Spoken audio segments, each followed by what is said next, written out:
PBB atau Perserikatan Bangsa-Bangsa menyatakan bahwasannya 75% konflik besar yang terjadi di dunia berakar pada dimensi budaya. Data tersebut tentunya menjadi ironi bagi setiap manusia, karena pada dasarnya kebudayaan diciptakan untuk kebaikan.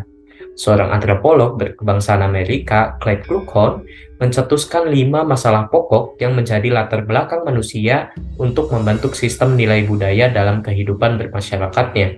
Salah satunya adalah untuk memenuhi hakikat dari hubungan manusia antar sesamanya. Pada hakikatnya, kebudayaan dibentuk untuk menjaga solidaritas sosial, tolong-menolong, dan saling memberikan timbal balik yang bersifat positif atau baik. Namun, hubungan antara pernyataan Kluckhohn tersebut dengan fakta dan data yang ada bersifat paradoksal. Alih-alih untuk menjaga solidaritas sosial, tolong-menolong, dan saling memberikan hubungan timbal balik yang positif dan baik, kebudayaan justru menjadi penyebab utama dalam perpecahan, saling menyakiti, bahkan saling menghilangkan nyawa. Budaya yang satu merasa paling benar dan paling tinggi, sedangkan budaya lain dianggapnya salah dan lebih rendah kedudukannya. Begitupun budaya yang lain memiliki persepsi yang demikian, sehingga ketika keduanya bersinggungan, maka yang terjadi adalah saling menghancurkan. Namun tentu saja, kita tidak dapat menyalahkan keberadaan perbedaan budaya, karena senada dengan Kluckhohn bahwasannya budaya dikonstruksi untuk kebaikan.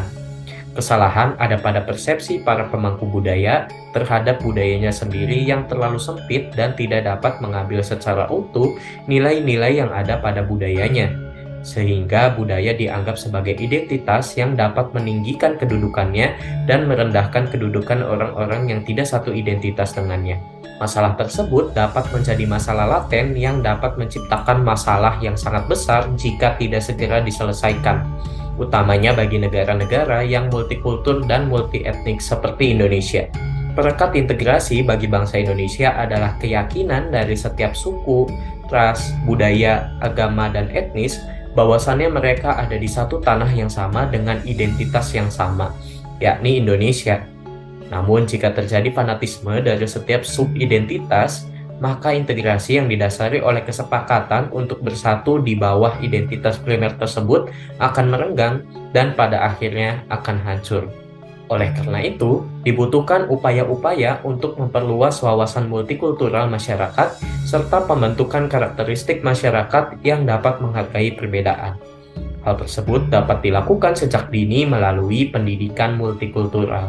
Pendidikan multikultural merupakan serangkaian proses pengembangan seluruh potensi manusia yang menghargai pluralitas dan heterogenitas dalam kehidupan sosialnya sebagai konsekuensi keragaman budaya, etnis, suku, dan aliran agama.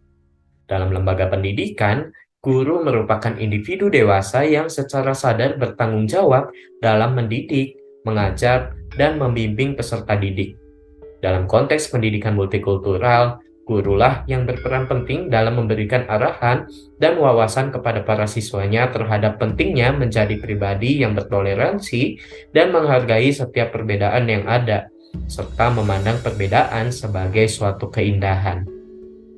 Upaya untuk mencapai tujuan tersebut dapat dilakukan dengan berbagai cara, seperti integrasi pendidikan multikultural dalam materi-materi yang relevan, maupun dapat dilakukan dengan cara mengadakan kegiatan-kegiatan dalam pembelajaran yang dapat menimbulkan sikap apresiatif siswa terhadap setiap identitas yang ada. Paradigma multikultural dalam pendidikan juga memandang bahwasannya setiap siswa dengan latar belakang budaya, etnis, suku, dan aliran agama apapun dapat mengakses pendidikan yang sama tanpa adanya diskriminasi atau upaya yang bersifat menghalang-halangi.